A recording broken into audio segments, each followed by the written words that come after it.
Lee Sklar here. I'm not going to be doing a song today because we had a beautiful day yesterday and I was doing yard work and managed to get a rose thorn right through this fingertip. So I'm going to give it a day's rest. But one of the things that I've been asked about a great deal over the years is my gear. What do I use? My setups and all that. So I thought I would take advantage of it's a rainy Easter Sunday here in LA. And I'm going to go over my gear with you. But I want to clear up something that I posted before, and I made a mistake, and my friend Pablo Fassi contacted me and said when I did One More Night and credited the sax solo to Don Myrick, that was actually, the recording was from the first Final Farewell tour, and that's Gerald Albright playing saxophone. So I wanted to get that out. I mean, Don was on the earlier ones when it was the Phoenix horns. Then Gerald came, and then after Gerald moved on to mostly his solo career, which is amazing, George Shelby joined the band and has been fabulous. So just wanted to clear that up. I want to keep all this stuff straight and give credit where credit is due. So I'm holding the camera. I hope I'm even in it because I for some reason it's not allowing me to flip around in the course of my video. So I'm staring at the back of my camera right now and hope it's there. But I'm going to turn the camera around now and get started looking at my gear. So here we go. I'm going to start right here. I've been a fan and a user of Euphonic audio amplifiers out of New Jersey for, God, I know, maybe 16, 17 years now. I absolutely love their gear. This is the amp that I use in the studio. This combo is great. It records beautifully. And one of the nice things is it's got a handle on it, so I can roll it like luggage. So when I get stuck parked a block away from a studio, I can just roll my gear in there. I'm not schlepping it like the Sherpa that I was for most of my career. So this is my EA rig for studio work. When I'm touring with Judith Owen, we do a very intimate show. And a lot of times it's me and Judith, or me and not that horn out there, or me, Judith, and Pedro Segundo on percussion. So this rig is fabulous. I can this sits in a gig bag and I can throw it over my shoulder. This is their little doubler amp. Think kicks butt. And there's like a single 10 in this cabinet. And I love it. And it works perfect when it's just keyboards and myself and percussion. This is the ideal amplifier. Now, for stage, this is my stage rig that I use with Phil. I used it with James Taylor and Carole King. Used it with Toto. Use it with our band, the Immediate Family. It's a 4x10 bottom. I have the Classic and the Pro up here. The Pro I have in as a redundancy just in case anything happens, but I've never had a problem with any of them. So this is that rig, and attached to it I have a Euphonic Audio single 12 that I use a Yamaha sub kick in front of in lieu of a speaker. So I run DI and sub kick, and then that gets blended. But this is killer. The sound that this makes, I've got it sitting a little farther away than normal. Normally, the sub kick is about a ½ an inch off the grill, centered on the 12 that's in the cabinet. So between this as my stage rig, this is my mini Judith rig, and my studio rig. So, and I love all these stuff. Euphonic Audio, when I got turned on to them, I was sold. I absolutely love their gear, and I recommend anybody who's looking for gear, at least check them out. It's well worth it. They are a wonderful company, and Larry Ellman and John Dong really have quite a company going back there. One of the things I love using, and I don't get a chance that often, is I've got my Taurus pedals, which are just the best. The Moog Taurus pedals. Last time I had these really in full glory was on the 90 tour with Phil. and they were great. And alongside that, I would have my MIDI pedals, which are just like Taurus pedals, except they're MIDI controllers. They're made by a company called Fast Forward, and they're just called MIDI Step, and they are dusty as hell right now. I just pulled them out of the case. But there's really cool things. There's octave selections on here. There's a button, this one right here. It's really infinite hold. If you press that down and hit a note, it'll ring as long as the thing's on. I mean, you leave it for 3 days, it'll still be going. The thing that was really fabulous about it, you can do lots of programming, but when I would do In the Air Tonight, I would have the pedal tone already going on this with a volume pedal. So when I actually come in, I would kick the volume pedal down, and then I would also step over and play the note on the Taurus pedals. So it was, you know, we could really shake a building down. If you have a front of house guy that's got balls and goes, let's go for it, these are magic. That's it for that gear. Now I'm just going to show you basses. This is my signature,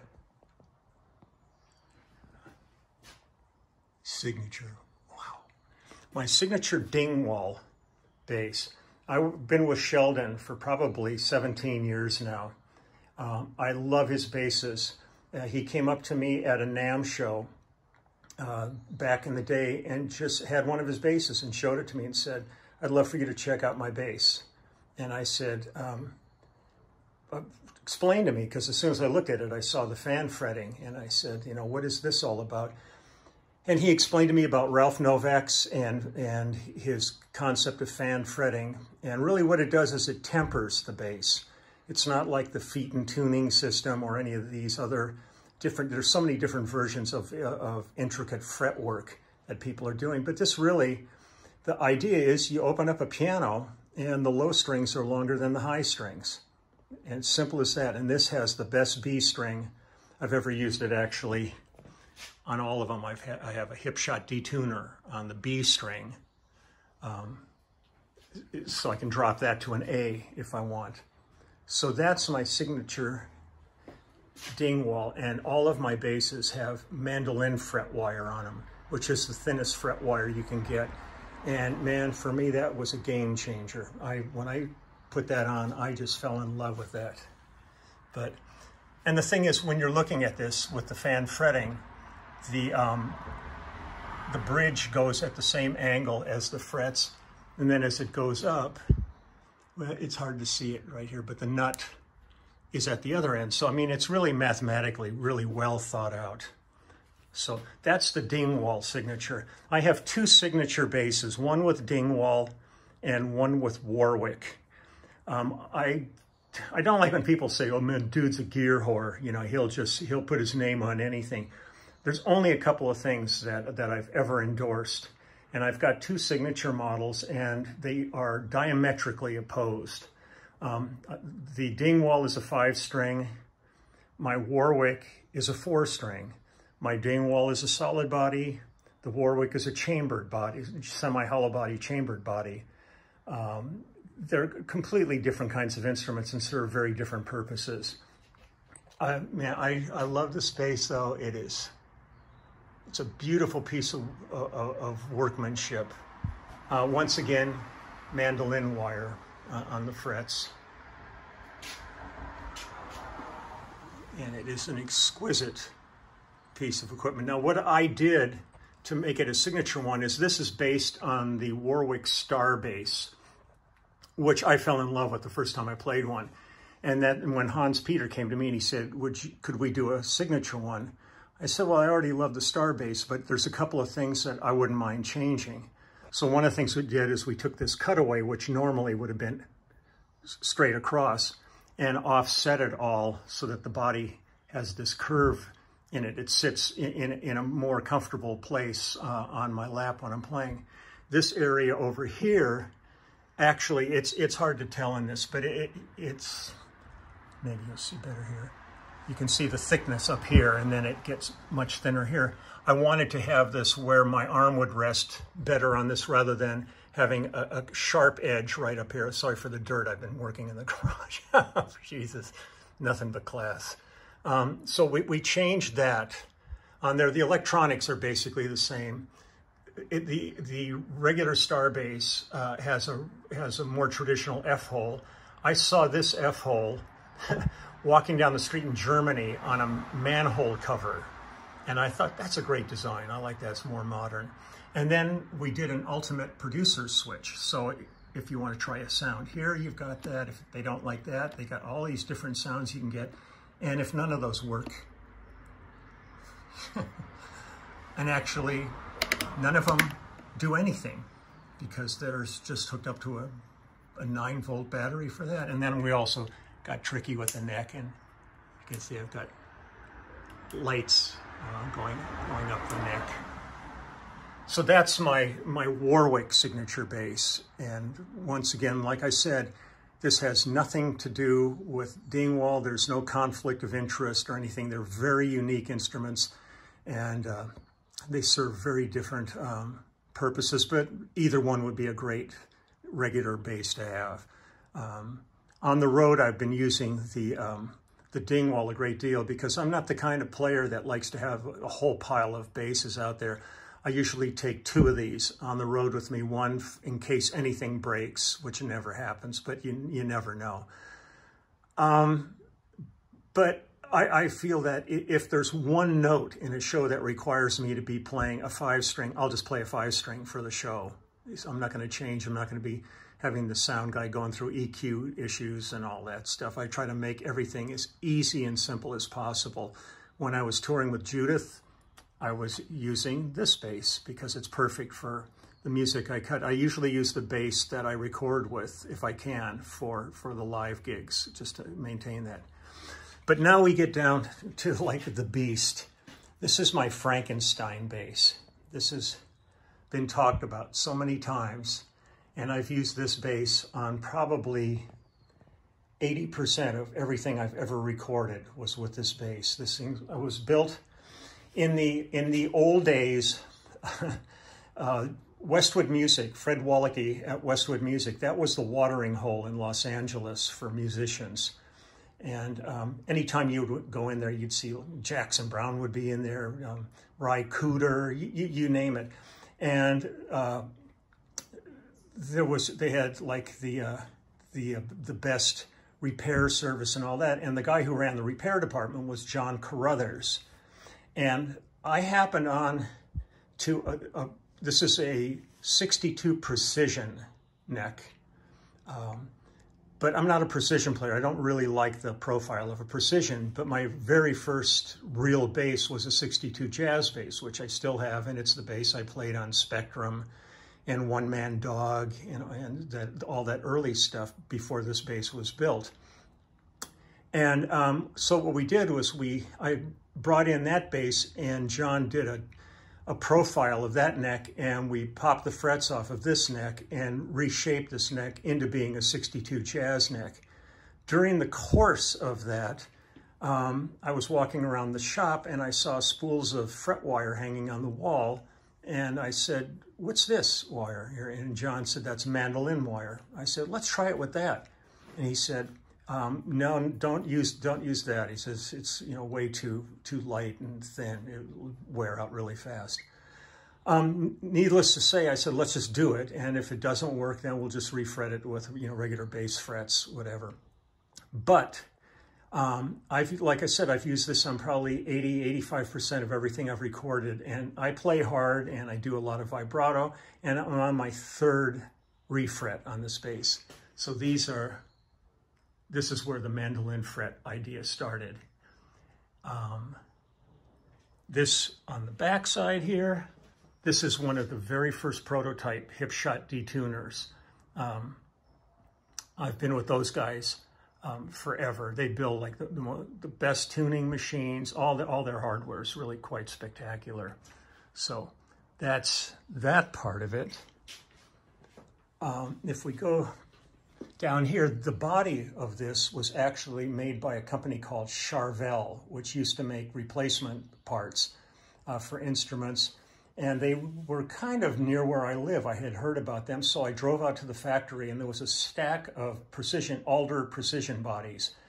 And I went through about 20 or 30 of them, just holding them by a piece of wire and tapping on them. And this one just resonated. It was a beautiful piece of wood. So I bought that, took that to Carruthers after he had been shaping the neck. The thing where we really went in a different direction was these are like the very first EMG pickups that Rob designed. Underneath this plate is where traditional P pickups would have gone. But we wanted really to put pickups where jazz pickups would have gone. So I run 18 volts, so there's two 9-volt batteries under here. But the thing that we did was normally these pickups would be in a reverse position like that. This one would be up here and this one would be down here. But I was thinking that just by the nature of the G and the D string, why would you put that pickup closer to the bridge? They're already going to read with more clarity than the E and the A string would.